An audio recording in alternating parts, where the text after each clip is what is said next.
গোটেই মাহ চলিছো কথাছো এই মানুহ তুমি কাম কৰা ফলৰ আশা নকৰিবা কিন্তু ফলটো ঈশ্বৰৰ হাতত আছে আপুনি যদি ফলৰ আশা কৰি কাম কৰে তেতিয়া দুখ পাব আপুনি মই যদি ফলৰ আশা কৰোঁ আমি দুখ পাম কষ্ট পাম গতিকে আমি ফলৰ আশা নকৰাকৈ আমি কাম কৰিব লাগে কেলে এইখন ভগৱানৰ সংসাৰ এই ভগৱানে ৰচনা কৰিছে আপোনাক মোক সকলোকে কাম কৰিবলৈ পঠিয়াইছে আৰু ভগৱানেও কাম কৰিছে ভগৱান কৃষ্ণই যেন কাম কৰা নাই ভগৱান ৰাম যেন কাম কৰে ভগৱানে যেন কাম কৰে ভগৱানেও কৰে সেইকাৰণে ভগৱানে আমাক বুজাইছে যে মনে কৰিছোঁ তুমিও কৰা কিন্তু মই কি কাম কৰিছোঁ পৰৰ উপকাৰ পৰৰ কাৰণে কৰিছোঁ আৰু তুমিও পৰৰ কাৰণে কৰা যে আপুনি যদি পৰৰ কাৰণে কৰে অৰ্থাৎ ল'ৰাটোৰ কাৰণে কৰে ল'ৰাটোৱে পৰৰ কাৰণে আপোনাৰ কাৰণে কৰিব আমি প্ৰত্যেকেই যদি কাম পৰৰ কাৰণে কৰোঁ তেতিয়াহ'লে আমাৰ সকলোৰে সকলোৰ কাম হৈ যাব সেইকাৰণে কাম কৰি ফল আশা নকৰিব আপুনি ল'ৰা পঢ়ুৱাইছে কেলে পঢ়ুৱাইছে ভৱিষ্যতে চাব ভৱিষ্যতে চাকৰি কৰিব ভৱিষ্যতে টকা পইচা ঘটিব আৰু ভৱিষ্যতে টকা পইচা ঘটি মোক সুখত ৰাখিব মোক গাড়ী কিনি দিব ডাঙৰ ঘৰ বনাব এইবোৰ আশা কৰি ল'ৰা ছোৱালী পঢ়ুৱাব নাপায় আপোনাৰ মোৰ দায়িত্ব হ'ল আপুনি সন্তান জন্ম দিছে পুত্ৰ বা কন্যা জন্ম দিছে সিহঁতক আপুনি মানুহ বনাব লাগিব সিহঁতক আপুনি গোটেই জীৱনটো সুন্দৰ কৰিব লাগিব জীৱনৰ ৰাস্তা দেখুৱাব লাগিব সেইটো আপোনাৰ কাম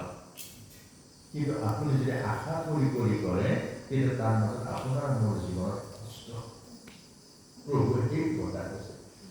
আপুনি বেপাৰীহে হ'ল যে ল'ৰাটোক ইনভেষ্ট কৰি যে ইমান টকা খৰচা কৰিছোঁ তই চাকৰি কৰি ৰিটাৰ্ণ কৰিব লাগিব পইচাটো মোক দিব লাগিব সেইটো পিতৃ মাতৃৰ শ্ৰদ্ধা সেৱা হ'ল জানো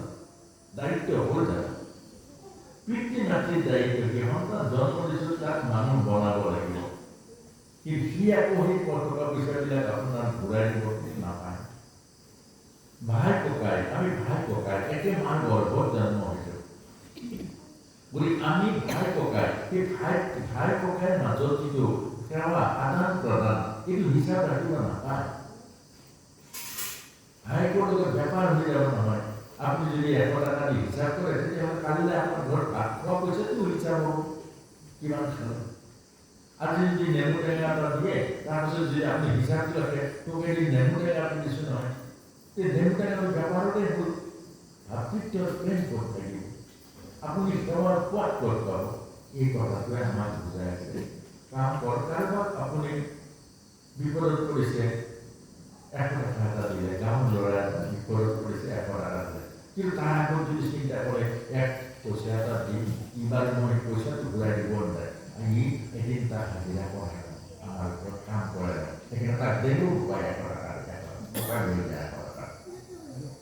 কিন্তু সি জানো ভাবিছে যে মোক 100 টকাটোৰ বিনিময়ত যে মানুহবোৰে কাম কৰাই ল'ব বুলি ভাবিছে সি জানো বুজিছে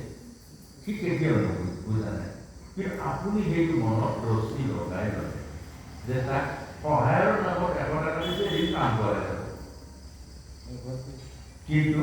তাক এদিন আপুনি মাতিলে কামলৈ সি আহিব নোৱাৰিলে বেলেগত কাম আছে আপোনাৰ মনত দুখ পাব তাক মই এদিন সহায় কৰিছোঁ তাক 100 টকা এটা দি দিছোঁ সি আজি মোক নাহিলে মই মাতোতে নাহিলে এইচব মানুহ সেৱা কৰিব সহায় কৰিব নাপায় এইবিলাক মানুহ খোৱাত বিপদত পৰিলে সহায় দিব লাগে এইবোৰ আপোনাৰ ভাৱবোৰ আহিব আপোনাৰ মনটো দূষিত হৈ যাব আপোনাৰ মনটো নষ্ট হৈ যাব সেইকাৰণে আপুনি কাৰোবাক যদি দিছে সেইটো দি দিয়ক ধৰি নাথাকিব এইটো নামঘৰত ফেন এখন দিছে পাংখা এখন দিছে নামটো কেলে লিখি দিব নামটো লিখি দিয়াৰ লগে লগে ফেনখন কাৰ হ'ব দিয়া হ'ব জানো নামঘৰত আপুনি নামঘৰত ফেন এখন দিছে পাংখা এখন দিছে আপুনি আপোনাৰ নামটো লিখি থলে পাংখাখন কাৰ হ'ব নামঘৰতটো নহ'ব নহয় আপোনাৰ নামটো হৈ আছে আপোনাৰ এডভাৰটাইজটো হৈ আছে সেইকাৰণে সেইটো জানো দান হ'ল সেইটো জানো কৰ্ম হ'ল সেই কৰ্ম আপুনি মান খাই আছে এইখন আমাৰ শান্তি এইখন আমাৰ মাংস দেই ভগৱানে আপোনাক ভাল নাপাব নহয় আমি মোক দিয়া বস্তুটো আকৌ কৈ আছে এইটো মোৰ যদি আপুনি মান খাই থাকিব সেইকাৰণে কৈছে যে কাম কৰক, কাম নাখাব। কাম কৰক, কামত লাগি নধৰিব। কাম কৰি যদি লাগি ধৰে তেতিয়াহ'লে আপুনি দুখ পাব, কষ্ট পাব। যদি আপোনাৰ ক'ৰবাত যদি নামঘৰত কিবা অকণমান আপোনাৰ ভুল ধৰে তেতিয়া হ'ব কাৰণ খুলি লৈ যাওঁ, মই এখন পাংখা দি দিছোঁ আৰু মোকেই ইমান কাম কথা ক'বলৈ আহিছোঁ। এইটো কাম নাখালে যাওক, আপোনাৰ অপৰাধ নহ'ব জানো? প্ৰভুৱে কি কথা কৈছে।